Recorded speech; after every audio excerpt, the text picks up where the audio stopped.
Well, welcome viewers. This brief talk is entitled Substance Abuse Comes Back to Bite You. I'll say that again. Substance abuse comes back to bite you. And point number one brings us to the illusion phase. The illusion phase.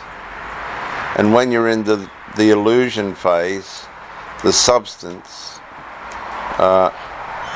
you think you have it under control. You think everything's going to be alright. You think you can get away with it.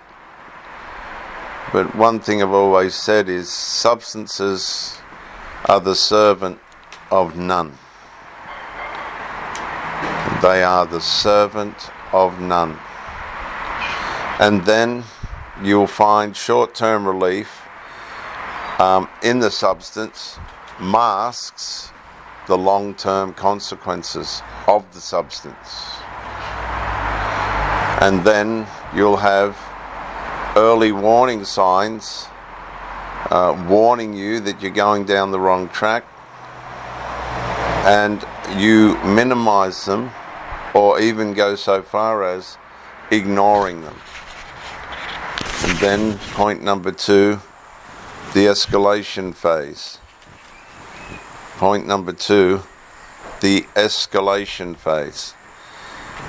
Your tolerance builds, more is needed for the same effect. In the escalation phase, frequency increases, the use increases, and then dependence begins forming quietly. You start to have your life evolve around your dependence on the drug. Which leads us to point number three, the control reversal.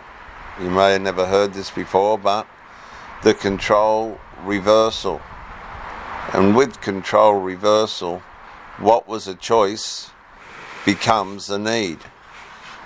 It's now changed from making the choice to the need. It's disintegrative, see?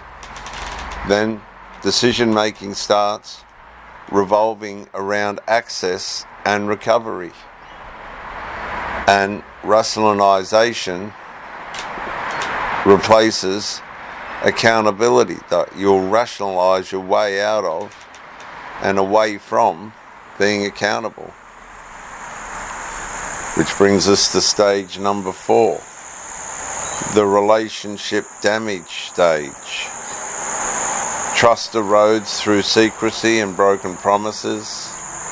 In the relationship damage stage, emotional unpredictability increases the conflicts. And in the relationship damage stage, isolation grows and grows and grows. And that's where separation begins to take root. And then point number five, the physical and mental toll. The physical and mental toll. In the physical and mental toll, you'll find sleep disruption, mood swings, anxiety or depression. You'll find cognitive decline over time and increased long-term health risks. And the next point six, the financial and legal consequences. You're going to have escalating costs because your requirement of the substance is going to cost more because you want more. Work performance suffers because you're not sound-minded. Your mind's disrupted by the substance. Your mind suffers, so your work suffers. And of course, most people that are led by drugs one way or another have potential legal issues. And they're always attached to some kind of legal problem.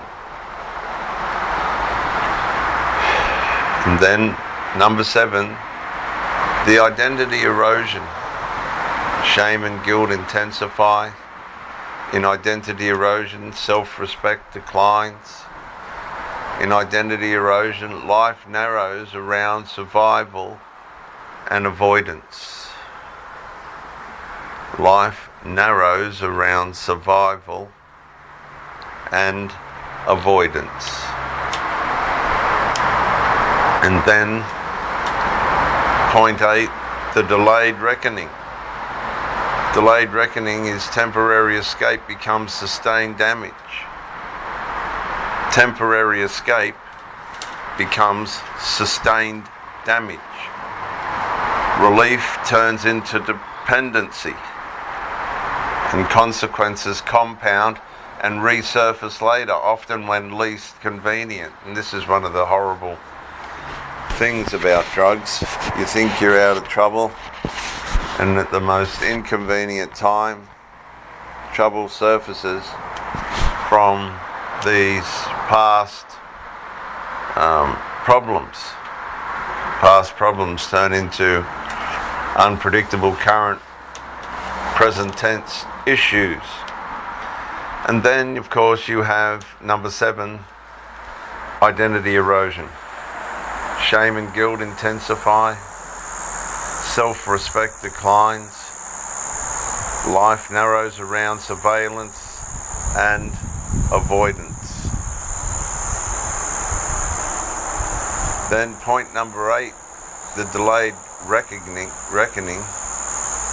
We've done that, we've jumped back. Consequences compound and surface later, often when least convenient.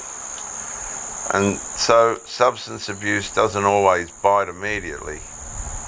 It waits like a predator. And when it comes up with its problems, it rarely misses. Dr. J.W. Ayoub. Bye for now.